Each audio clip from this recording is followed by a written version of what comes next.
चौथा बाब, यीशु मसीह और सामरी औरत।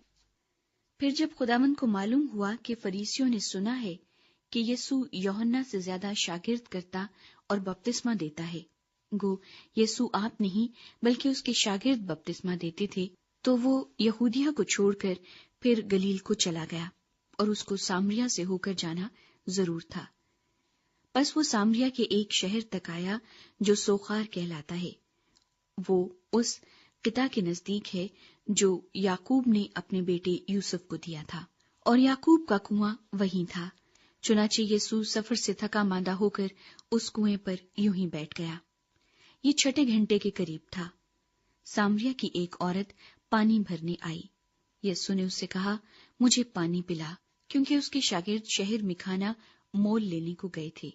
उस सामरी औरत ने उससे कहा कि तू यहूदी होकर मुझ सामरी औरत से पानी क्यों मांगता है, क्योंकि यहूदी सामरियों से किसी तरह का बर्ताव नहीं रखते। यीशु ने जवाब में उससे कहा, अगर तू खुदा की बख्शीश को जानती और ये भी जानती कि वो कौन है जो तुझसे कहता है मुझे पानी पिला, तो तू उससे मांगती और वो तुझे जिंदगी का पानी देता। औरत ने उससे कहा, ऐ खुदावंद, तेरे पास पानी भरने को तो कुछ है नहीं और कुआं गहरा है, फिर वो जिंदगी का पानी तेरे पास कहाँ से आया?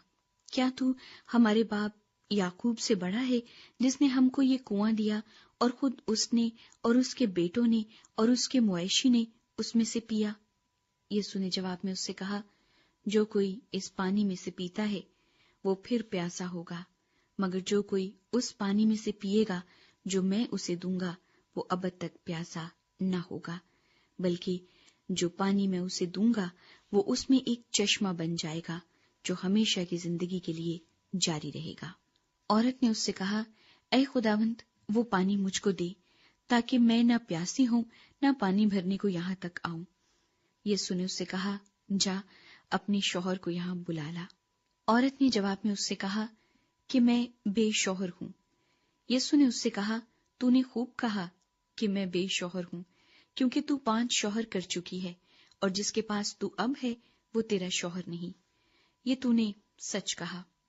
औरत ने उससे कहा, ऐ खुदावंद, मुझे मालूम होता है कि तू नबी है। हमारे बाप दादा ने इस पहाड़ पर परस्तिश की और तुम कहते हो कि वो जगह जहां परस्तिश करना चाहिए यरूशलेम में है। यीशु ने उससे कहा, ऐ औरत, मेरी बात का यकीन कर कि वो वक्त आता है कि तुम ना तो इस पहाड़ पर बाप की परस्तिश करोगे और ना यरूशलेम में। तुम जिसे नहीं जानते उसकी परस्तिश करते हो, हम जिसे जानते हैं उसकी परस्तिश करते हैं, क्योंकि निजात यहूदियों में से है। मगर वो वक्त आता है, बल्कि अब ही है, कि सच्चे परस्तार बाप की परस्तिश रूह और सच्चाई से करेंगे, क्योंकि बाप अपने लिए ऐसे ही परस्तार ढूंढता है। खुदा रूह है और जरूर है कि उसके परस्तार रूह और सच्चाई से परस्तिश करें। औरत ने उससे कहा, मैं जानती हूं कि मसीह जो क्रिस्तुस कहलाता है आने वाला है। जब वो आएगा तो हमें सब बातें बता देगा। यीशु ने उससे कहा, मैं जो तुझसे बोल रहा हूं वही हूं। इतने में उसके शागिर्द आ गए और ताज्जुब करने लगे कि वो औरत से बातें कर रहा है। तो भी किसी ने न कहा कि तू क्या चाहता है या उससे किस लिए बातें करता है।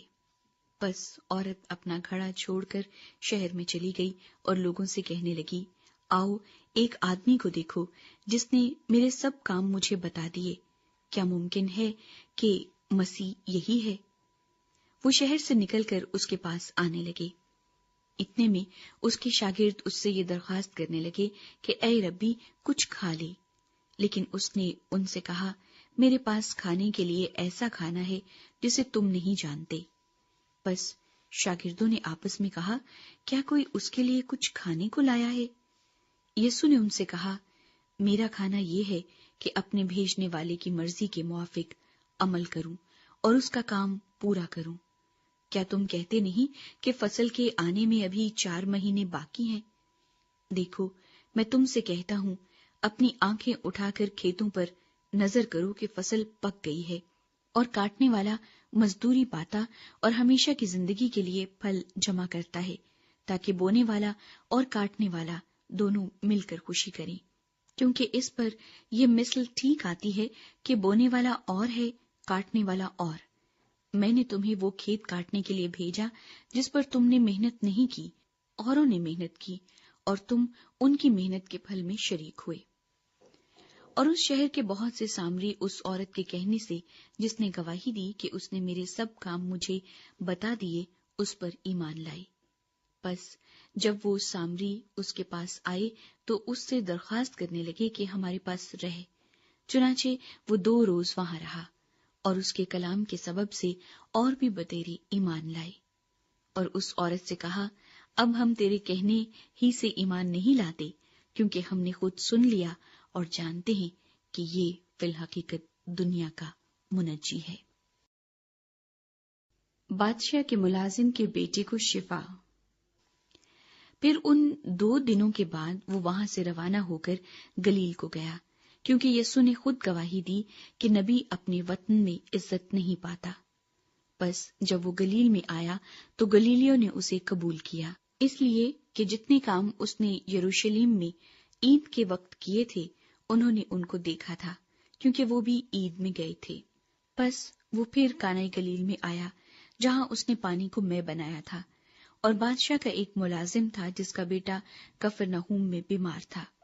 وہ یہ سن کر کہ یسوع یہودیہ سے گلیل میں آ گیا ہے، اس کے پاس گیا اور اس سے درخواست کرنے لگا کہ چل کر میرے بیٹے کو شفا بخش، کیونکہ وہ مرنے کو تھا۔ یسوع نے اس سے کہا، جب تک تم نشان اور عجیب کام نہ دیکھو ہرگز ایمان نہ لاؤ گے۔ بادشاہ کے ملازم نے اس سے کہا، اے خداوند، میرے بچے کے مرنے سے پہلے چل۔ یسوع نے اس سے کہا، جا، تیرا بیٹا جیتا ہے۔ اس شخص نے اس بات کا یقین کیا جو یسوع نے اس سے کہی اور چلا گیا۔ وہ راستے ہی میں تھا کہ اس کے نوکر اسے ملے اور کہنے لگے کہ تیرا بیٹا جیتا ہے۔ اس نے ان سے پوچھا کہ اسے کس وقت سے آرام ہونے لگا تھا۔ انہوں نے کہا کہ کل 7ویں گھنٹے میں اس کی تپ اتر گئی۔ پس باپ جان گیا کہ وہی وقت تھا جب یسوع نے اس سے کہا تھا، تیرا بیٹا جیتا ہے، اور وہ خود اور اس کا سارا گھرانہ ایمان لایا۔ یہ دوسرا معجزہ ہے جو یسوع نے یہودیہ سے گلیل میں آ کر دکھایا۔